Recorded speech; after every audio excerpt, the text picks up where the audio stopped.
Hello बच्चों। इसमें लिखा हुआ है we know that when a boat travels in water its velocity with respect to ground is the vector sum of two velocities. ठीक बात लिखी है। First the velocity of the boat itself and river velocity with respect to ground. Mathematically it is defined as this type. Clear है? कोई नई बात नहीं है, हम लोग ऑलरेडी पढ़ चुके हैं। यहाँ पे इन्होंने बेसिक केवल रिवर बोट की सिस्टम को एक्सप्लेन किया। अभी तक क्वेश्चन की कोई बात नहीं। आगे क्वेश्चन लिखा है now given that velocity of water with respect to ground is u, मतलब ये रिवर की वेलोसिटी हो गई। Width of the river is D, बढ़िया बात है। The boat starts from rest aimed perpendicular to the river with acceleration 5t। Aimed perpendicular to the river मतलब boat का जो हेड है वो हमेशा अपोजिट बैंक में होगा। अब इसको रिवर अपने साथ थोड़ा सा आगे की तरफ में खींच के ले जाएगी, इसी को हम बोलते हैं drift. Clear? where t is time, the boat starts from 1, 0 coordinate system shown in the figure. Assume SI units में सारी चीजें हैं। Find the equation of trajectory of the boat। तो बेटा हम ऑलरेडी पढ़ चुके हैं। इक्वेशन ऑफ ट्रेजेक्टरी का मीनिंग होता है कि path of the equation of the path. Equation of the path के लिए हमको एक्स और वाई में रिलेशन चाहिए होता है। हमें टाइम वगैरह जहां कहीं पे भी होंगे सारे एलिमिनेट करने होंगे। तो चलिए मैं पहले यहाँ पे छोटा सा आपके पास वापस से डायग्राम बना देता हूं। ये हम लोगों के पास रिवर गिवन है।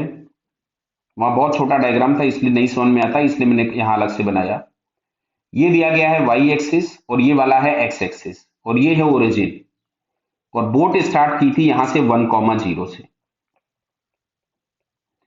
तो बोट हमेशा इस डायरेक्शन में जाएगी और रिवर इसको खींचती रहेगी बराबर, तो ये कहीं ऐसा जाती हुई दिखाई देगी। क्लियर है क्या?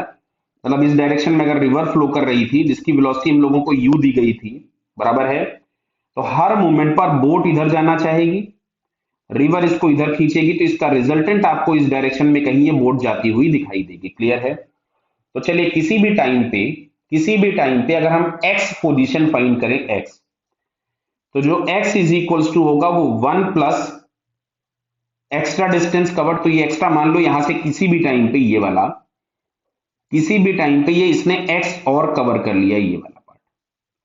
तो ये कवर किसकी वजह से किया होगा? Because of this one. तो ये हम लोगों के पास क्या यूटी हो जाएगा। तो यहां से मिल जाएगा 1 प्लस यूटी। अच्छा अगर हम y फाइंड करें तो y निकालने के लिए हम लोगों को इंटीग्रेट करना पड़ेगा, बिकॉज y डायरेक्शन में जो एक्सेलरेशन दिया है that is variable and it is 5t। Clear?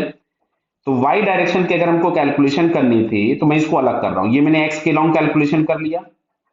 अब मैं y के लॉन्ग जो कैलकुलेशन करूंगा उसको मैं इधर अलग दिखा रहा हूं। तो एक्सीलरेशन हम लोगों को दिया था y डायरेक्शन में a बराबर 5t। इसको अगर हम यहां से लिखते हैं dv अपॉन dt तो ये मिलता 5t dt। वेलोसिटी हम लोगों के पास जीरो थी, मैं प्रॉपर लिमिट्स भी लगा देता हूं। किसी भी टाइम t पे वेलोसिटी v हो जाएगी, तो इंटीग्रेट करने पे ये v मिला हम लोगों को 5/2 टाइम्स टी स्क्वायर। क्लियर बेटा? अब अच्छा जो वेलोसिटी है that is along y direction. तो अब जब इसकी जगह हम लोग लिखेंगे d by D T of displacement, तो डिस्प्लेसमेंट की जगह मैं y लिख दूंगा। तो मैंने यहां से लिख दिया dy by D T is equals to 5/2 times T square. तो ये हम लोगों के पास हो गया dy is equals to 5/2 into T square D T. अच्छा t बराबर जीरो पे अगर हम देखें तो इसका y कोऑर्डिनेट जीरो दिया है। देखिए दिया है जीरो, तो y कोऑर्डिनेट जीरो हो गया। किसी भी टाइम t पे इसका y कोऑर्डिनेट y हो जाएगा। अब मैं इसको इंटीग्रेट कर दूं तो यहां से हमारे पास आ रहा है y is equals to 5/2 into T cube by 3। Finally हमारे पास आ रहा है 5/6 टाइम्स टी क्यूब। अब ऊपर ऑप्शन देखते हैं, y is equals to given है या x में दिए गए हैं? सारे option x is equals to दिए हैं, इसलिए हम लोगों को यहां से t की वैल्यू निकालनी पड़ेगी। तो T cube is equals to हमारे पास आएगा 6y/5 की होल पावर 1/3। क्लियर? ये t की वैल्यू आ जाएगी। मैं क्यूब हटा देता हूं, मैं क्लियर लिखा है ना 6y/5 की पावर 1/3। बिल्कुल बढ़िया है। अब इस t की वैल्यू को उठा करके हम यहां पुट कर देते हैं। तो जो रिलेशन हमको मिल रहा था यहां से x ये बराबर ना होकर के इक्वल टू में 1 इधर आ जाएगा। तो x-1 इसको मैं इधर ले गया u इंटू टी, और t बराबर हमारे पास आ रहा था 6y/5 की होल पावर 1/3। पावर 1/3 मैं यहां पे अलग से लिख दे रहा हूं थोड़ा सा। x-1 is equals to u into 6y/5 की होल पावर 1/3। तो ये हम लोगों के पास आ जाएगा इक्वेशन ऑफ ट्रेजेक्टरी या इक्वेशन ऑफ पाथ। अगर हम ऑप्शन ढूंढे तो ऑप्शन में तो ये हमें कहीं नहीं, ये मुझे लग रहा है यहाँ पे इक्वल ना होकर के ये माइनस होगा, ये है ना। अगर हम इसको माइनस कर देते हैं तो ये हमारे पास थर्ड वाला ऑप्शन करेक्ट हो जाएगा। क्लियर। अदरवाइज यहाँ जो चारों ऑप्शन दिए हुए हैं उसमें से हम नन ऑफ दिस लगा सकते हैं, देखो कि इनमें से कोई भी आंसर नहीं था। बट अगर इसको हम -1 कर दें, एक्स -1, दिख रहा है ना आपको यहाँ पे x-1 है, दिख रहा है ना बेटा।